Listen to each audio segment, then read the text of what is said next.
우리가 너무나 잘 알지만은 확실한 개념이 부족한 성경의 주제 가운데 하나가 아주 중요한 성령 문제입니다. 그렇죠? 제가 오늘 저녁에 하나님께서 우리에게 성령을 주신 이유에 대해서 좀 설명을 해볼까 합니다. 하나님께서 왜 우리에게 성령을 주셨을까? 성령을 그저 하나님의 파워나 힘 아니면 force로 생각하는 사람들이 꽤 많이 있는 것을 우리가 보게 됩니다. 하나님께서 우리에게 베푸신 어떤 이 파워 같은 것들, force 같은 어떤 그런 종류로 성령을 이해하는 사람들이 참 많이 있습니다. 그래서 성령을 어떤 인격체, 어떤 따로 개체가 있는 분이 아니고 하나님께서 베푸신 어떤 힘 같은 것으로만 이해하는 교인들이 꽤 많이 존재합니다. 그것은 심각한 오해 가운데 하나죠. 여러분, 성령님은 예수님처럼 하나의 개체와 인격을 가지고 계신 하나님이십니다. 그런데 하나님께서 왜 우리에게 성령님의 은혜를 항상 베푸셔야 할까요?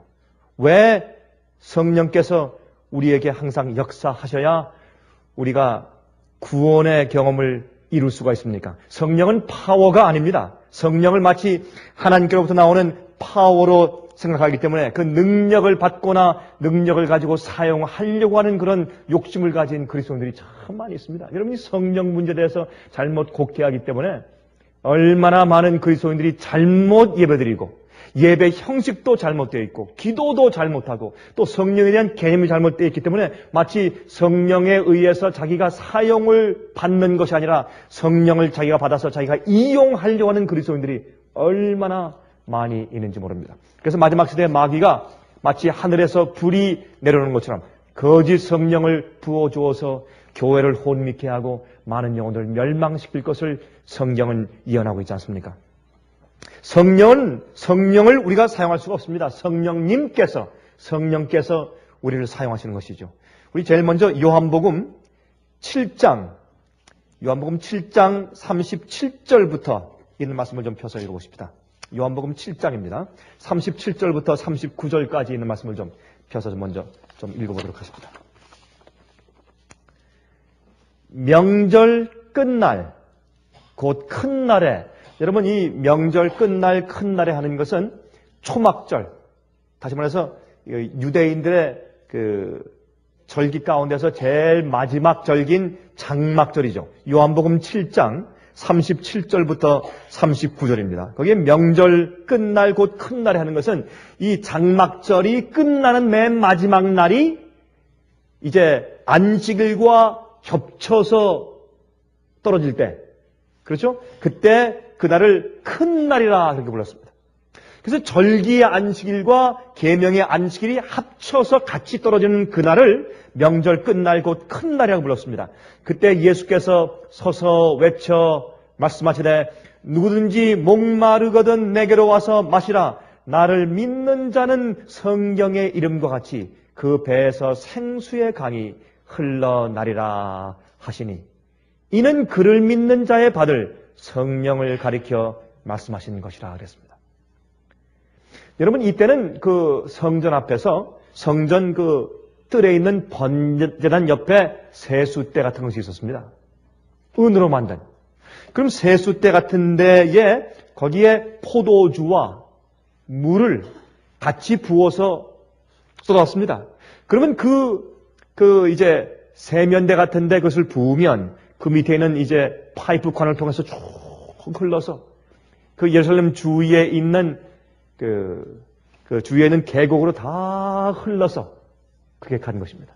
그래서 예수 그리스도의 메시아의 피 흘리심이 온 세상에 다 흘러간다는 것을 상징하기 위해서 바로 이 예식 때 그 물과 포도주를 섞어서 부었습니다. 얼마나 아름다운 예식입니까?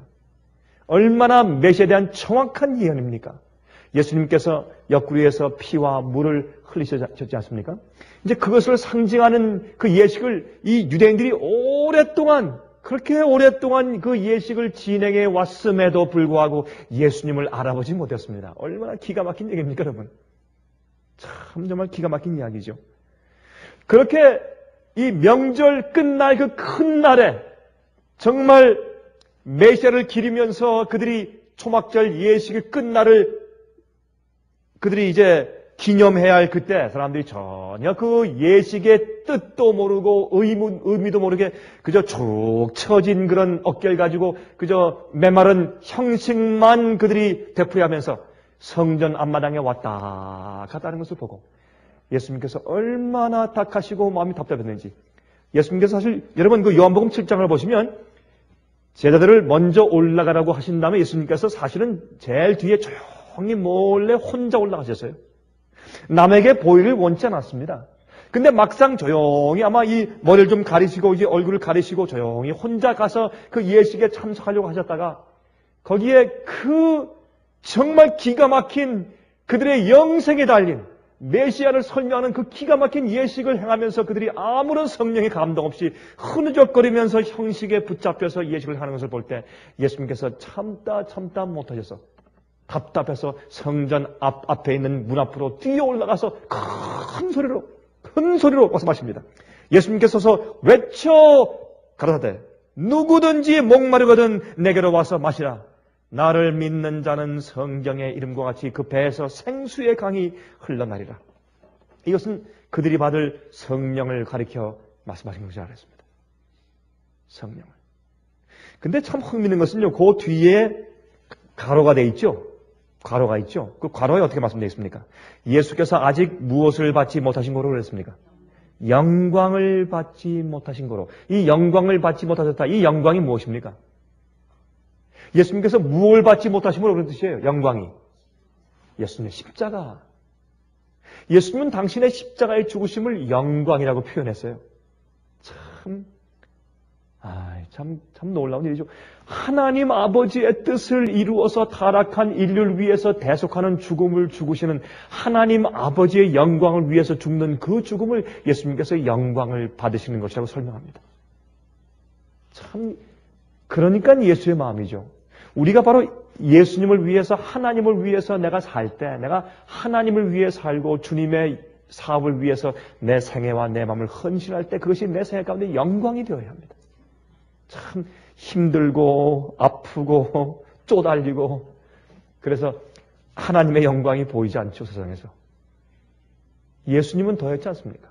그러나 예수님은 그렇게 이 땅에 오셔서 우리를 위해 사시는 그 생애 자체가 하나님 아버지께 드리는 영광이었습니다. 그래서 예수님은 당신의 십자가의 경험을 말하기를 예수께서 아직 영광을 받지 못하신 고로 성령이 아직 저에게 계시지 아니하시더라. 그들이 십자가의 참된 진리, 복음의 그 진수를 깨달은 다음에 드디어 오순절 성령 경험을 했지 않습니까?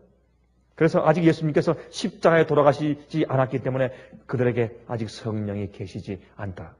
근데 참 이상한 일입니다. 아니, 그러면 그 전엔 성령의 역사가 이 세상에 없었습니까? 있었습니다. 그렇죠? 여러분, 창세기 1장 1절부터 태초에 하나님이 천지를 창조하시니라 하고 그 다음에 나오는 말씀은 무엇입니까? 여호와의 신이, 하나님의 신이 수면 위에 운행하시다 그랬습니다. 창조 때부터 성령께서 이 세상에 역사했습니다. 그러므로 성령은 항상 있었습니다. 구약 시대에도 있었고 사울이 여호와의 신에 의해서 예언했다는 말씀도 있고 이 구약 성령의 성령의 역사가 가득 차 있습니다. 성령의 역사 없이 인간의 마음 가운데 하나님의 역사를 받을 수가 없지 않습니까? 그렇지 않습니까? 자, 그러므로 사실은 이 구약 시대에도 성령의 역사가 있었고 신약 시대에도 성령의 역사가 있었습니다. 또 예수께서 이 땅에 계실 때에도 성령께서 역사했습니다. 성령께서 역사하시지 않고 이 세상에 존재하지 않으신 때는 없었습니다. 그런데 왜 예수님께서 아직 영광을 받지 못하신 거로 성령이 아직 저에게 계시지 아니했다고 성경은 말씀하는가? 그것은 왜냐하면 그들이 진리에 대해서 눈이 멀었습니다. 그러므로 올바른 진짜 성령의 역사를 그들이 경험하지 못하고 보지 못했다고 말입니다. 성령이 존재했어도 여기에 성령께서 저희에게 계시지 아니하시더라는 것은 성령이 계시지 않았다는 뜻이 아니라 그들이 성령을 체험하지 못하고 성령을 알아보지 못했다 그런 뜻입니다.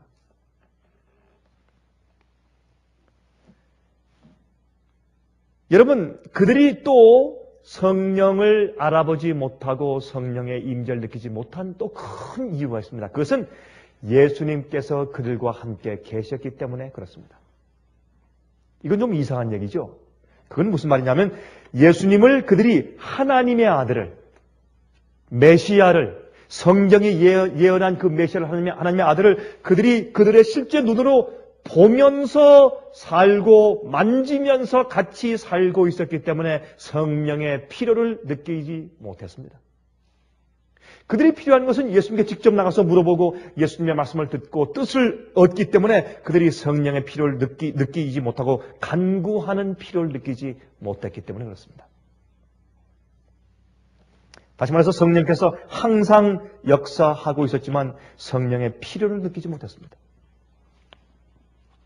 성령을 알아볼 수가 없었습니다. 그러나 예수께서 십자가에 돌아가시고 부활하시고 승천하신 이후에 뭘 느꼈습니까? 예수님께서 그들을 앉혀놓고 뭐 했습니까? 부활하신 다음에 성경을 가르쳤습니다.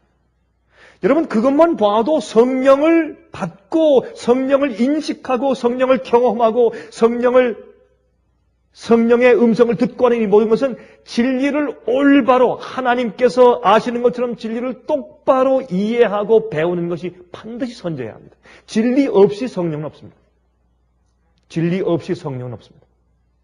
그래서 성경은 예수께서 말씀하기를 성경은 무슨 영이라? 진리의 영이라. 진리의 영이라. 그렇습니다. 그래서 성령은 진리를 모르고선 진리를 알지 못하고선 성령의 역사를 그들이 감각할 수가 없습니다. 성령께서 어떤 의미에서 이 세상에 있는 모든 사람들 마음 가운데 역사하고 있습니다. 회개하도록. 그러나 진리를 모르고 예수를 모르는 사람들은 성령이 누군지도 모르고 성령의 감동을 마음 가운데 느낄 수도 없습니다. 이해하지를 못합니다.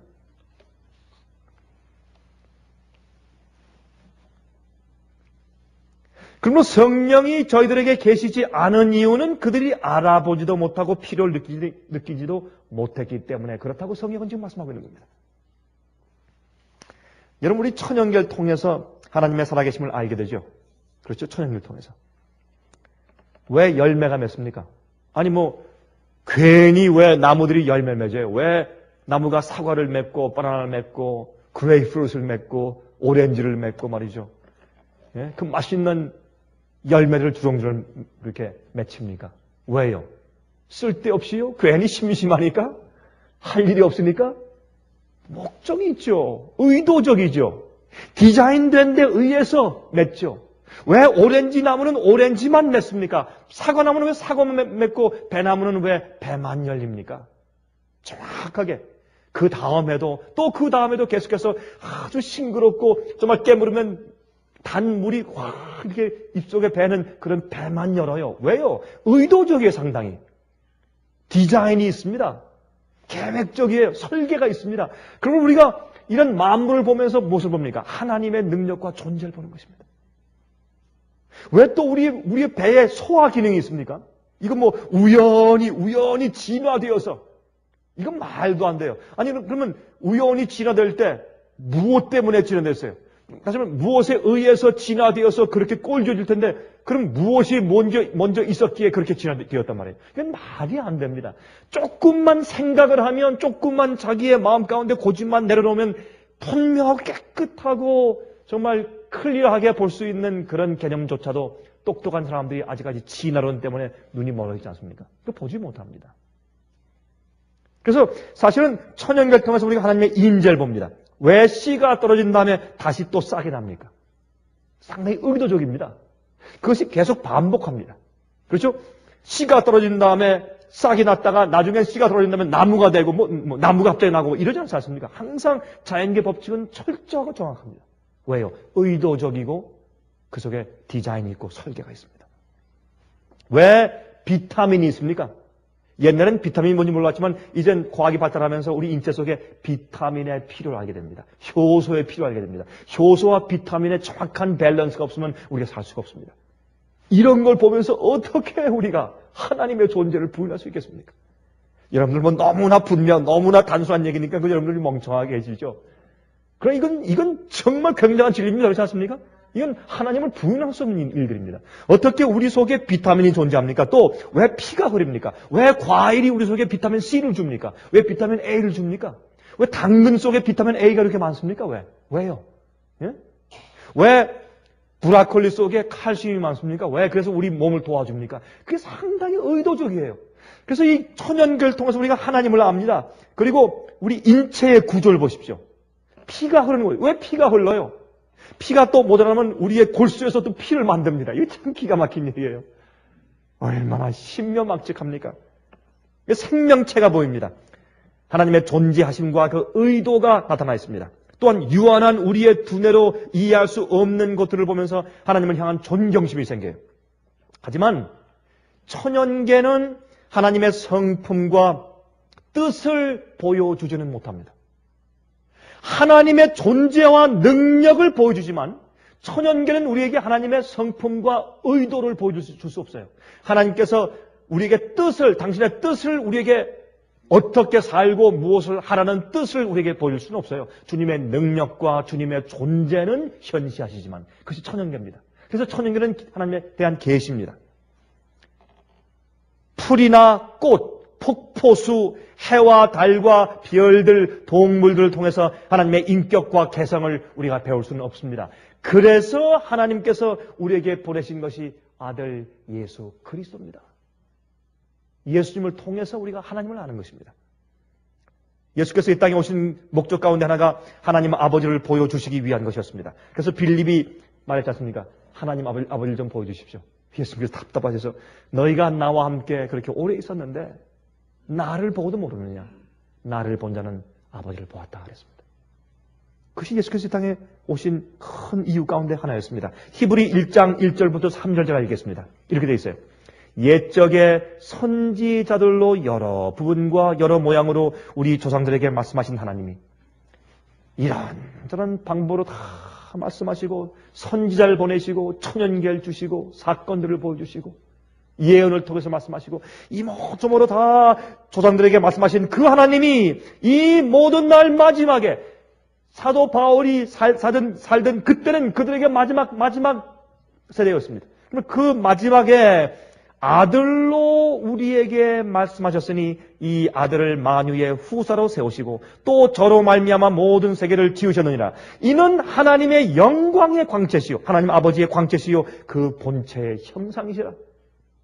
그래서 예수님만 하나님 아버지의 모습 그대로를 보여줄 수 있는 그 형체 그대로였고 그 본체의 형상이었습니다.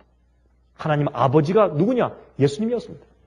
예수님과 하나님 아버지는 각기 다른 인격체를 가지고 있는 분이시지만 그러나 예수님은 하나님 아버지의 아주 정확한 성품의 현시였습니다.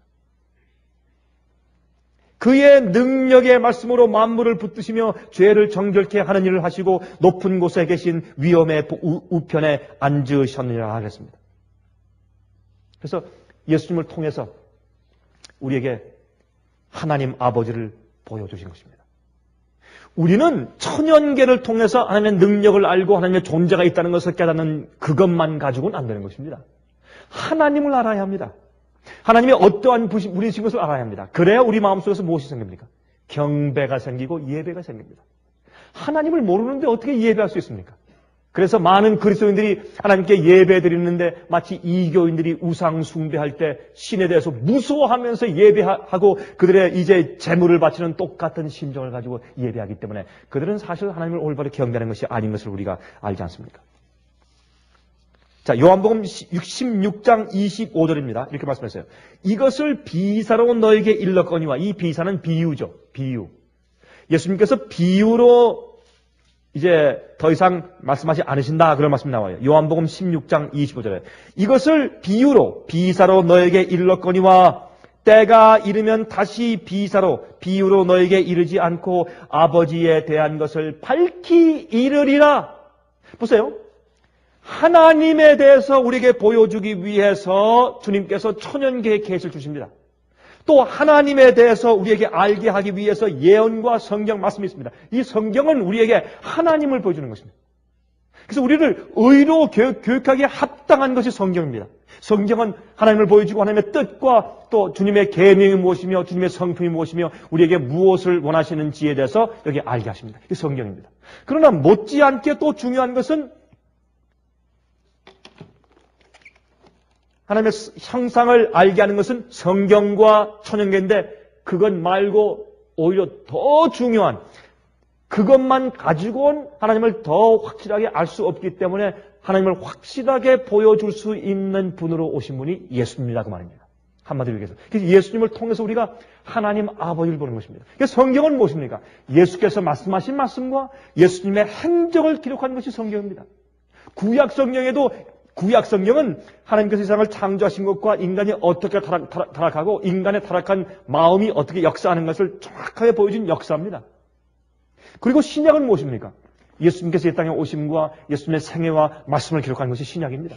또 예언이 있고. 그러므로 성경은 사실은 예수님의 말씀이죠. 그러므로 예수님을 통해서 우리가 하나님 아버지를 보는 것 아니겠습니까?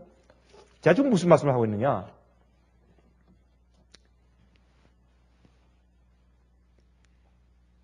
자, 우리 이 말씀을 지금 이 읽은 말씀을 갖다가 왜 예수님께서 지금 내가 앞으로 너에게는 이렇게 비유로 돌려서 말씀하지 않고 내가 너에게 꼭 이렇게 말로 하지 않고 이제 이렇게 하지 않고 내가 비유를 들지 않고 직접 내가 너에게 하나님 아버지에 대해서 밝히고 너에게 얘기해 줄 때가 곧 올 것이다.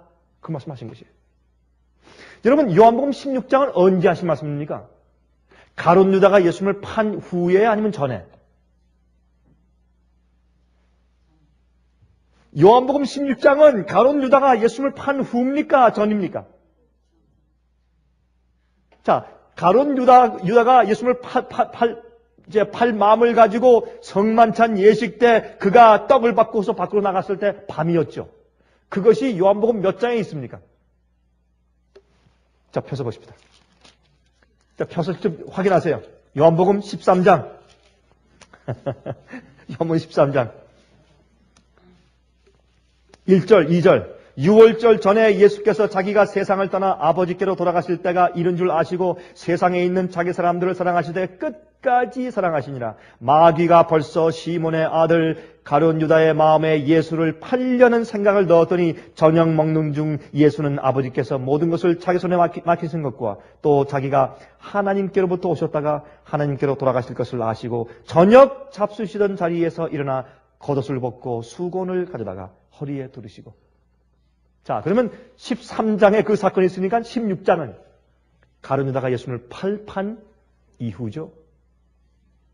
이것은 무슨 말이냐 하면 배반할 자들은 쭉적인 다 나가고 연약하지만 주님 앞에서 순수한 경험을 하는 알곡들이 모여서 예수님과 함께 성만찬 예식을 하고 그들이 예수님의 피에 참여하고 예수님의 몸을 받는 그 경험을 하고 있을 때 예수님께서 그들에게 가르치신 것이 무엇입니까? 14장, 15장, 16장 성령에 대한 가르침입니다. 그 다음에 17장은 그들을 위한 예수님의 마지막 기도 아닙니까? 그래서 16장에서 말씀하기를 내가 앞으로 너에게 비유로 말씀하지 않고 너에게 직접 앞으로 아버지에 대해서 많이 말해주겠다. 무엇을 말하는 것입니까? 성령을 통해서 내가 너에게 보혜사 성령을 보내면 보혜사 성령 그가 너에게 오면 내가 너에게 가르친 모든 것으로 너희로 하여금 생각나게 하고 깨닫게 할 것이라 그랬어요. 그게 성령의 역사예요. 성령은 누굽니까? 예수님을 대신한 분이요. 예수님께서 이 땅에 왜 오셨다고요? 하나님 아버지를 보여주기 위해서. 그럼 성령의 역사가 무엇입니까? 성령께서 역사하시는 존재의 목적이 무엇입니까? 하나님 아버지를 우리에게 보여주시기 위한 것이 성령입니다. 이것을 이해하면 오늘날 기독교 안에서 성령에 대한 잘못된 인식과 이상한 극단과 이상한 성령을 이용하려고 하는 거짓 성령 운동이 교회에 없어질 것이라 그 말이에요. 성령의 존재와 성령의 역사의 목적을 그들이 오해하기 때문에 그래서 엉뚱한 이상한 이 신비주의와 그런 광신주의가 이 교회에서 판을 치고 있는 것을 우리가 보는 것입니다. 자, 16장 12절부터 보십시오. 16장 12절부터. 내가 아직도 너에게 이를 것이 많으나 지금은 너희가 감당치 못할 것이라. 그러하나 누가 오시면 진리의 성령이 오시면 그가 너희를 모든 진리 가운데로 인도하시니 그가 자의로 말하지 않고 오직 듣는 것을 말하시며 장래 일을 너희에게 알리시리라. 그렇죠? 이 성령께서 어떻게 해요? 진리의 영이기 때문에 앞으로 우리에게 장래 일을 말해주세요. 또 보세요. 그가 내 영광을 나타내리니 내 것을 가지고 너희에게 알리겠습니다. 무릇 아버지께 있는 것은 다 내 것이라. 그러므로 내가 말하기를 그가 내 것을 가지고 너희에게 알리리라 하였노라. 그럼 성령 다른 보혜사께서 이 땅에 오시는 이유가 무엇입니까? 하나님 아버지를 우리에게 보여주기 위해서.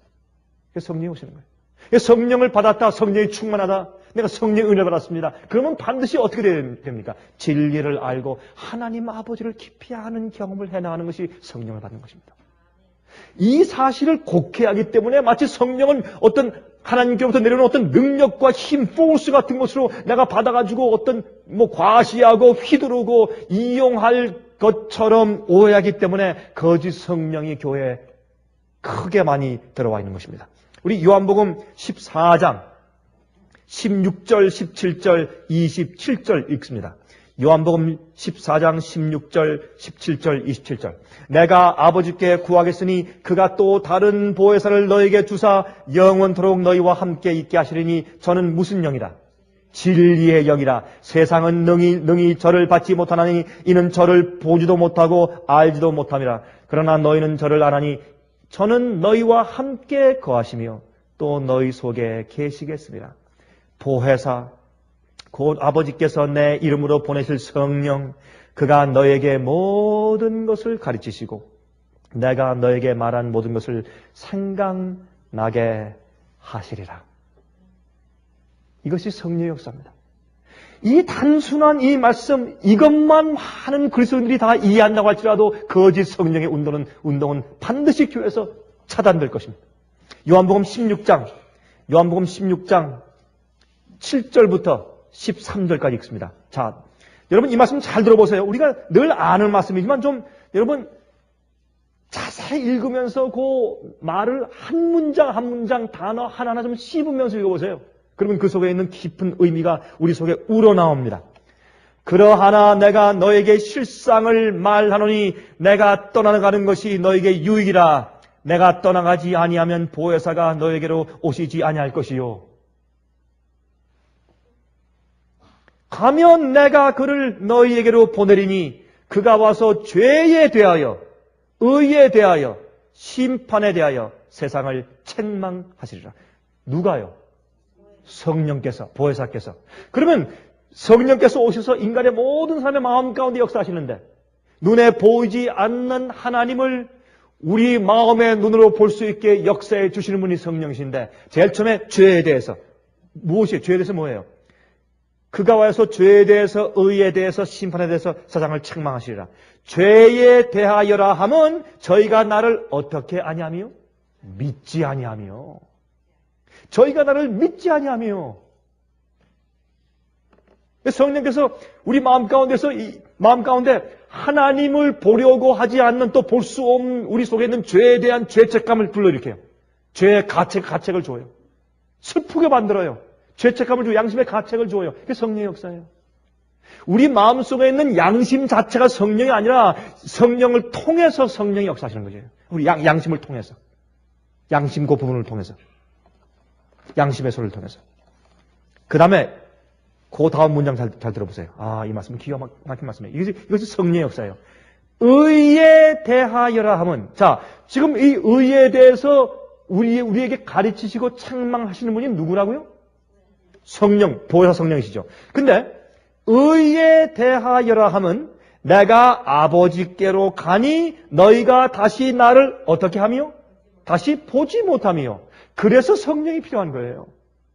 예수께서 이 땅에 오셔서 하나님 아버지를 눈에 보이는 당신의 생애로 보이셨는데 예수님께서 하늘에 가시니 우리가 하나님 아버지를 볼 수 있는 분이 없잖아요. 그래서 예수님 대신에 성령께서 오셔서 우리에게 누굴 보여주신다고요? 하나님 아버지를 보여주시고 예수님을 보여주시는 분이 성령이십니다. 성령은 우리가 이용하는 하나님께 주시는 어떤 권능 같은 것이 아니에요.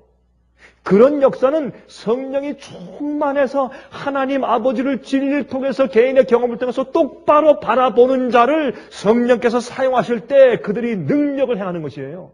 그들이 능력을 받아서 그들이 휘두르는 것이 아니고 성령이 그들을 쓰시는 것이에요. 이 사실만 오해가 풀어져도 오늘날 그 기독교 안에 많은 큰 거짓 성령 운동이 없어질 것이고, 많은 사람들이 그런 잘못된 성령 운동을 보고도 그들이 속임 나가지 않고 그들이 거기에 미혹에 빠지지 않을 것이에요. 이것만 알아도. 여기 보기를 이 보혜사 성령께서 의에 대해서 책망하신 것은, 의에 대하여라 하면 내가 아버지께로 가니 너희가 다시 나를 보지 못하며, 그래서 진리를 이해하고 기도하는 그리스도인 마음 가운데 성령께서 그를 마음 가운데 누굴 보시는 것이에요? 지금 계시지 않고 하늘에 계셔서 육안으로 볼 수 없는 예수님을 보여주는 것입니다. 하나님 아버지를 보여주는 것입니다. 그게 성령이에요. 또 심판에 대하여라 하면 이 세상 임금이 심판을 받았습니다. 이게 무슨 말입니까? 성령이 우리 마음 가운데 거하시면 무엇이 진리고 무엇이 오류고 무엇이 마귀 역사고 무엇이 참 하는 역사인 것을 그들이 안단 말입니다. 성령을 받았다고 하면서 엉뚱한 얘기를 하면 그건 성령이 아닙니다. 진리를 믿지 않으면서 성령이 충만하다는 것은 거짓입니다. 왜요? 여기 어떻게 해요? 성령이 임하면 이 세상 임금이 심판을 받아요. 오류라고 심판을 받아요. 마귀 역사는 그건 마귀 역사라고 심판을 받게 되어 있어요. 왜? 성령이 거하시니까 마음 가운데. 그게 보혜사 성령의 역사예요. 그런데 오늘날 마귀의 역사를 성령의 역사처럼 그렇게 칭송하고 따라다니면서 광고하는 사람들 보면 그것은 분명히 성령의 역사가 아닌 것을 우리가 안다 그 말입니다. 내가 아직도 너에게 이룰 것이 많으니 지금은 너희가 감당치 못하리라. 그러하나 진리의 성령이 오시면 그가 너희를 모든 진리 가운데로 인도하시니 그가 자의로 말하지 않고 오직 듣는 것을 말하시며 장래 일을 너희에게 알리시리라. 이게 성령께서 하시는 것입니다. 그래서 지금 내가 너에게 말로 하는 것보다 성령께서 앞으로 너에게 임하셔서 마음에 감동하실 때 너희가 하는 것을 알게 된다. 그렇게 말씀하십니다. 그래서 성령님은 우리에게 예수님을 보여주시는 분이요, 또한 모든 진리로 우리를 인도하시는 분이십니다. 왜? 하나님은 진리시기 때문에. 그리고 나서 하나님을 점점 더 자세하게 보여주시기 시작하시는 것입니다. 그러므로 글로 쓰는 것만으로 부족해요. 개인적인 이해와 경험이 필요합니다. 그래서 하나님을 보여주시는 분이 성령이십니다. 여러분, 사도행정에서 이 성령의 역사의 능력의 현시만 그들이 읽고 그 뒤에 성령이 누구시며 무슨 목적으로 인도하시고 무슨 목적으로 가르치시고 무엇을 하시는 분인지를 이해하지 못하기 때문에 그들이 거짓 성령 가운데 빠지고 있다 그 말입니다. 히브리 9장 14절에 말씀하기를 하물며 영원하신 성령으로 말미암아 흠 없는 자기를 하나님께 드린 그리스도의 피가 어찌 너희 양심으로 죽은 행실에서 깨끗하게 하고 살아계신 하나님을 섬기지 못하겠뇨 그랬습니다. 얼마나 분명한 말입니까? 그래서 성령을 통해서 우리가 하나님 아버지께 올바른 예배를 드리고 올바른 신앙생활을 하게 한다 그 말씀을 지금 말씀하신 것입니다. 그게 성령입니다. 성령의 역사는 우리를 진리로 인도하시고 하나님을 똑바로 보여주시고 회개케 하시고 올바른 성품을 우리가 가지게 하시고, 그렇죠? 성화의 경험을 하게 하시고 우리를 예수님의 장성한 분량까지 성장케 하시고 깨닫게 하시고 아버지의 뜻을 현시해 주시고, 이것이 성령의 역사입니다. 여러분, 제가 지난번에 말씀드렸지만은 예수님께서 이 여자의 태에서 난 자 가운데서 침례 요한처럼 훌륭한 선자는 없었다고 했습니다. 그런데 여러분, 침례 요한은 한 번도 기적을 행한 적이 없습니다. 그러나 그는 능력 있고 놀라운 사람이었습니다. 성령에 충만한 자였습니다. 그러므로 사실 이 기적을 행하고 큰 일을 행하는 것이 성령의 역사의 증거만이 아닌 것을 알 수가 있습니다. 오히려 하나님의 뜻대로 행하고 주의 계명을 순종하고 하나님에 대해서 똑바른 개념을 가지고 있는 그런 사람이 오히려 성령이 충만한 사람입니다. 그래서 진짜 성령이 충만한 사람이 알아보지 못하는 것입니다. 왜? 가짜 성령의 운동을 마귀가 교회 안에 가득 치러 놓았기 때문에 사람들이 진짜 성령에 충만한 사람들을 알아보지 못하는 것입니다. 요한복음 20장 19절부터 22절까지, 요한복음 20장 19절부터 22절까지입니다. 이날 곧 안식 후 첫날 저녁 때 제자들이 유대인들을 두려워하여 모인 곳에 문들을 닫았더니 예수께서 오사 가운데 서서 말씀하시되, 여러분 예수님께서 물을 통과하지 않고 조용히 그들이 이제 두려워서 이제 소근거리며 말하고 있는데 갑자기 앞에 서시더니 평안할지어다 그랬습니다. 갑자기 그 가운데 오사 서서 말씀하시되 너에게 평강이 있을지어다. 이 말씀을 하시고 손과 옆구리를 보이시니 제자들이 주를 보고 기뻐하더라. 예수께서 또 말씀하시되 너에게 평강이 있을지어다. 아버지께서 나를 보내신 것 같이 나도 너희를 보내노라. 이 말씀을 하시고 절 향하사 숨을 내쉬며 말씀하시되 성령을 받으라. 하신 다음에 성령을 받으라. 그들이 그렇게까지 하실 필요 없지만 그들이 알아듣기 쉬운 제스처와 그런 소리와 그런 말로 말씀해서 강조하시기를 숨을 내쉬면서 성령을 받으라. 성령은 우리 마음 가운데 새 생명을 주는 것입니다. 호흡을. 죽었던 사람이 새 새로운 생명력이 들어오면 부활하는 것처럼 진흙으로 만들어진 아담에게 주님께서 호흡을, 하나님께서 생기를 불어넣으시니 생명체가 돼서 살아있는 생명이 된 것처럼 숨을 내쉬면서 성령을 받으라. 죽어있는 자의 마음 가운데 영적인 힘이 솟고 믿음이 없는 자에게 강력한 믿음이 생기고 또 영적으로 이해하지 못하는 자가 갑자기 영적인 이해와 깨달음이 생기고 말씀이 이해되고 하는 성령의 새로운 생명을 말하고 또한 성령은 하나님께서 우리 인간들에게 마치 우리가 호흡해야지만 사는 것처럼 항상 성령을 들이켜 마셔야 살 수 있는 호흡으로 상징하시는 것입니다. 성령은 한 번 맞고 마는 것이 아닙니다. 숨을 내쉬면서 성령을 받으라. 너희가 매일 숨을 들이마시고 내뱉고 들이마시고 내뱉어서 너희가 알지도 못하는 사이에 무의식 중에 항상 숨을 쉬고 사는 것처럼 너는 항상 성령 속에서 살아야 된다. 성령의 내재와 성령의 역사 없이 너희가 하나님을 이해할 수가 없다. 진리를 알 수가 없다. 내가 너희를 보낼 때 내가 성령에 충만한 것처럼 여러분 요한일서 보시면 요한일서에 어떻게 됐어요? 요한일서 5장에 말씀하기를 증거하는 이는 셋이니 곧 누구라고요? 성령과 물과 피라고 했어요. 그게 무슨 말이에요? 성령과 물과 피 셋이 하나라. 그것이 다 증거한다. 이게 무슨 뜻이에요? 그 뜻은 예수님께서 요단강가에서 침례 받으실 때 물가에 있을 때 누가 내려왔습니까? 비둘기처럼 성령께서. 또 예수님께서 십자가에서 피를 흘리시고 돌아가셨죠. 그래서 그것은 바로 예수님의 메시아 되심과 하나님 되심과 우리의 구세주 되심을 증거한다 그런 뜻이에요. 예수님께서 이 땅에서 일하실 때 성령이 충만했어요.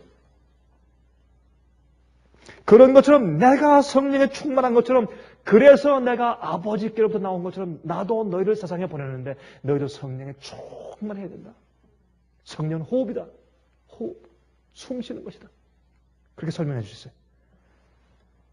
이제는 그들이 예수님께서 가르쳐 주던 교회와 그룹들과 선생들이 다 떠나버리고 그들이 홀로 설 그럴 때가 되었단 말입니다. 우리도 마찬가지입니다. 우리도 이제 머지않은 장래에 예수님을 가르쳐 주던 이 교회와 어떤 그룹들과 우리 이웃들과 교우들과 그런 선생들과 목사들이 떠나가 버리기 때문에 여러분과 제가 혼자 서야 할 때가 온단 말입니다. 예수께서 그들에게 숨을 내쉬면서 성령을 받으라. 똑같은 얘기예요. 우리도 성령을 호흡하듯이 성령을 충만히 받아야 그래서 우리의 말과 우리 생각을 성령께서 주관하시게 되어야 우리가 세상에 나가서 성령을 가지고 세상을 구원하는 것입니다. 이제 우리도 홀로 설 때가 오는 것입니다. 이제는 성령이 충만하여 예수님을 보는 것처럼 살 수 있습니다. 왜? 성령은 우리에게 예수님을 보여주시는 분이고 하나님을 보여주시기 위해서 우리 속에 임하는 분이기 때문에 여러분 천연계를 통해서는 또한 우리 인생의 무상함과 삶과 죽음을 통해서 우리가 하나님을 보게 되고 하나님의 필요를 느끼게 됩니다. 그리고 진리를 알게 돼요. 그리고 예수님을 알게 됩니다. 그리고는 우리가 하나님을 아는 일에 계속 발전해 나갑니다. 계속 발전해 나가는 일을 성령께서 우리 속에서 하신다고 말합니다. 그래서 예수님이 보이지 않는 상황에서 살고 있는 그리스도인들이 예수님을 보는 것처럼 매일매일 하나님의 뜻과 말씀과 진리를 호흡해 나가도록 도와주시는 이가 성령이라 그 말입니다. 그분이 성령이십니다. 그러한 자가 하나님의 얼굴을 대면하게 됩니다. 그렇게 살면 나중에 우리도 모르게 생각하는 것이 성령께서 주시는 생각만 하게 됩니다. 우리의 의도와 계획과 뜻이 하나님의 의도와 계획과 뜻이 됩니다. 예수께서 이 땅에 사실 때 하나님 아버지의 의도와 뜻만 가지고 사신 것처럼 우리도 이 땅에서 예수님의 뜻대로만 살 수가 있습니다. 성령이 충만할 때만 그것이 가능합니다. 이 포커스를 엉뚱하게 능력으로만 바꿔놓은 것이 마귀의 장난 아닙니까? 마귀의 장난입니다. 그래서 마태복음 10장 19절과 20절에 말씀하기를 예수께서 말씀하기를 너희를 넘겨줄 때 어떻게 또는 무엇을 말할까 염려치 말라. 그때 무슨 말할 것을 주시리니 말하는 이는 너희가 아니라 너희 속에서 말씀하시는 자 곧 너희 아버지의 성령이시니라 그랬어요. 우리가 앞으로 관람당할 때 법조에 끌려갈 때 말이죠. 순교당한 자리 앞에서 우리가 어떤 질문이 들어올 때 그때 우리가 뭐라고 답변할까 염려들 가끔 합니다. 그러나 우리에게 말씀하시는 분은 그 염려하지 말아라. 너희가 말씀할 때 너희 속에서 말씀하시는 자 곧 너희 아버지 성령이시니라. 뭐 갑자기 그게 되는 것입니까? 아닙니다. 우리가 성령을 충만히 계속 받아서 하나님 아버지를 너무나 분명히 알고 아버지의 말씀과 뜻과 주님의 성품을 너무 많이 알기 때문에 우리가 말하면 말하는 우리 의도와 말하는 내용이 전부 하나님의 얘기예요. 그러니까 물으면 우리가 말하는 것이 하나님의 얘기가 나오는 거예요. 그게 성령의 얘기죠. 성령께서 우리 혀를 통해서 갑자기 우리 진흥을 갑자기 멈추게 하시고 당신께서 우리 속에 들어와서 당신이 직접 하시는 것이 아니라 우리가 성령에 너무 충만해서 살아왔고 주님의 진리와 뜻에 너무 익숙하기 때문에 우리가 원수들에게 대답할 때 우리에 나오는 말들이 전부 다 하나님의 말씀이에요. 그게 성령의 음성이에요. 그게 성령이 충만한 것입니다. 하나님과 하나가 된 자, 자기의 이기심이 사라진 자, 하나님의 뜻대로만 구하게 되는 자, 그런 자는 앞으로 그런 어려움과 핍박 속에서 넘겨줌을 당할 때 그들이 답변하는 것은 성령의 음성으로 답변해야 될 것입니다. 예수께서 말씀하셨죠? 이제 너희가 내 이름으로 구하라. 너희는 나보다 더 큰 일을 행할 것이다. 내 이름으로 구하라. 무엇이든지 아버지께서 주신다. 그게 무슨 뜻이에요? 성령이 충만한 자는 하나님 아버지의 뜻에 어긋나는 것을 구하지 않습니다. 그들이 구하는데 자기의 자존심과 교만한 마음과 이기심을 가지고 구하지 않습니다. 그러므로 그들이 구하는 모든 것은 하나님의 뜻이고 그 구하는 모든 것은 전부 성취가 돼요. 전부 이루어지고. 그래서 그런 것이에요. 성령이 충만한 사람들이에요. 여러분 고린도전서에 그렇게 말씀했죠. 2장 9절부터 기록된 바 하나님이 자기를 사랑하는 자들을 위하여 예비하신 모든 것은 눈으로 보지도 못하고 귀로도 듣지도 못하고 사람의 마음으로도 생각지 못하였다 함과 같으니라. 오직 하나님의 성령으로 이것을 우리에게 보이셨으니 이랬어요. 왜? 성령은 하나님의 마음이기 때문에. 이것은 성령의 역사를 통해서 우리가 보지 못하고 감히 상상도 못한 하나님의 세계를 볼 수 있다. 이것은 하늘을 말하는 것이 아니에요. 물론 하늘도 적용할 수 있지만 그러나 우리가 하나님의 세계, 우리가 이해할 수 없는 놀라운 하늘의 세계, 그래서 성령을 통해서 통달해 안다. 그것을 설명하는 것이 사도 바울이. 복음의 씨가 처음에 뿌려졌을 때 성령의 능력이 크게 나타났습니다. 이젠 추수 때입니다. 앞으로 성령으로 사는 자들에게 성령의 능력이 곧 임해서 사도행전의 역사가 죽은 자를 부활시키고 앉은 맹을 낫게 하고 한 번 복음 전파로 3,000명이 되게 하는 놀라운 역사가 이제 곧 다시 이 땅에 이르러 오는 것입니다. 어떤 자들에게? 성령이 충만해서 하나님 아버지를 눈으로 보는 것처럼 사는 자들에게 그 능력이 임하는 것입니다. 자, 이제 제가 몇 가지만 더 읽겠습니다. 성경 말씀을. 고린도전서 13장 12절. 우리는 이제는 거울로 보는 것 같이 희미하나 그때는 얼굴과 얼굴을 대하여 볼 것이요. 이제는 내가 부분적으로 아나 그때는 주께서 나를 아신 것 같이 내가 온전히 알리라.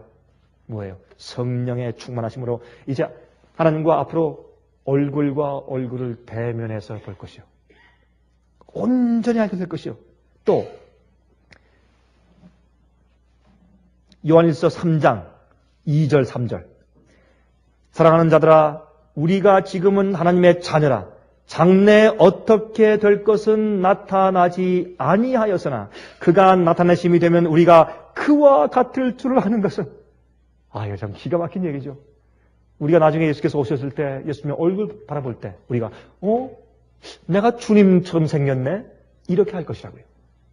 여러분 부부들이 오래 살면 얼굴이 닮는다 그러죠?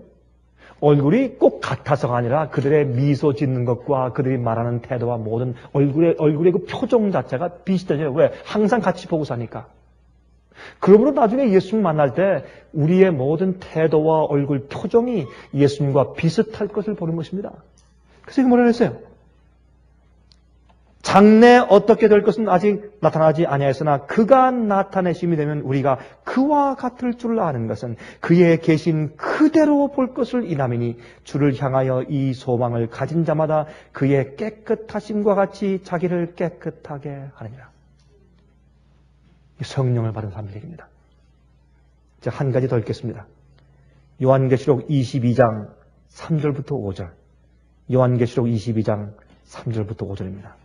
다시 저주가 없으며 하나님과 그 어린 양의 보호자가 그 가운데 있으니 그의 종들이 그를 섬기며 그의 얼굴을 볼 터이요 그의 이름도 저희 이마에 있으리라.